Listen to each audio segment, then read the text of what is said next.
Hello guys, a very good morning. என்னோட empty page இருக்குன்னு பார்க்காதீங்க. Just like to share my journey with TNPSC. என்னோட journey டிஎன்பிசியில் start ஆனது ஃப்ரம் 2021, பட் எந்த நோட்டிஃபிகேஷன் வரல. அண்ட் 2022 வந்து ப்ரிலிம்ஸ் வந்துச்சு. And luckily and by God's grace நான் வந்து கிளியர் பண்ணேன். அண்ட் 2023 வந்து குரூப் 2 மெயின்ஸ் எழுதினேன்.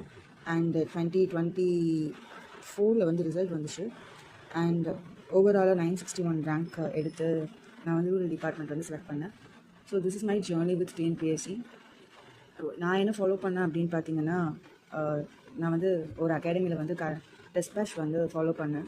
அண்ட் டெஸ்ட் பேட்ச் மட்டும் தான் கரெக்டாக ஃபாலோ பண்ணேன். ரொம்ப தரவாலாம் படிக்கல. ஆனால் டெஸ்ட் பேட்ச்சில் இருந்தது மட்டும் இம்பார்ட்டண்ட்டான டாபிக்ஸ் ப்ளஸ் ப்ரீவியஸ் இயர் கொஷின்ஸை வந்து படித்தேன்.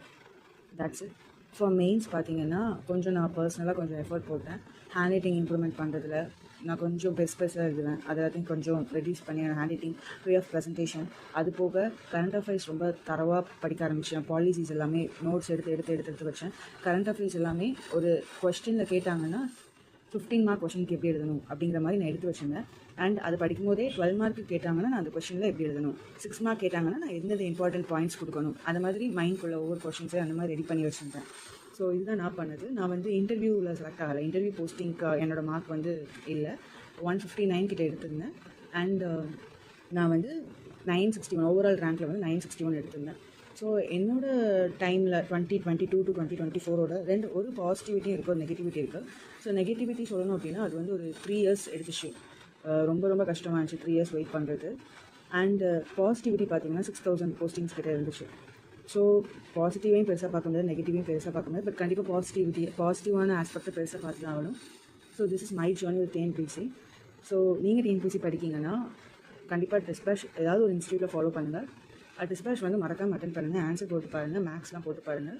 ஒரு ஆவரேஜ் ஸ்டூடெண்ட் தான், but thankfully I have clear. So நீங்களும் ட்ரை பண்ணுங்கள். All the best. நிறைய எக்ஸாம்ஸ் வந்து நான் ஊடையில் ஏஇ எக்ஸாம், ஒரு ஜேடிஓ எக்ஸாம், குரூப் 1 எக்ஸாம் இதெல்லாம் நான் வந்து ட்ரை பண்ணியிருக்கேன். பட் நான் என்ன பண்ணுவேன்னா, லாஸ்ட் மினிட்ல நம்மளாலலாம் வராது, நம்ம எதுக்கு படிக்கணும் அப்படின்னு சொல்லிட்டு ஒரு லாஸ்ட் 1 மந்த் வந்து ஒழுங்காக படிக்க மாட்டேன். அதுக்கு முன்னாடி நல்லா படிப்பேன், லாஸ்ட் 1 மந்த் ஒழுங்காக படிக்க மாட்டேன். ரொம்ப மைனரான மார்க்ஸில் வந்து நான் விட்டுருக்கேன். கொஞ்சம் நல்லா படிச்சிருந்தா இன்னும் கண்டிப்பாக கிடச்சிருக்கீங்க அப்படின்னு நான் விட்டுருக்கேன். ஸோ அந்த மாதிரி மிஸ்டேக்ஸ் வந்து நீங்கள் பண்ணிடாதீங்க. ஸோ குரூப் 2 வந்து எனக்கு ஃபஸ்ட் அட்டெம்ப்ட். பட் அதுக்கு மேலே நான் குரூப் 2 அட்டெம்ப்ட் கொடுத்தது கிடையாது. பட் மற்ற டெஸ்ட்லலாம் வந்து நான் இந்த மாதிரி சொதப்பிட்டேன். ஸோ நீங்களும் அந்த மாதிரி பண்ணிடாதீங்க.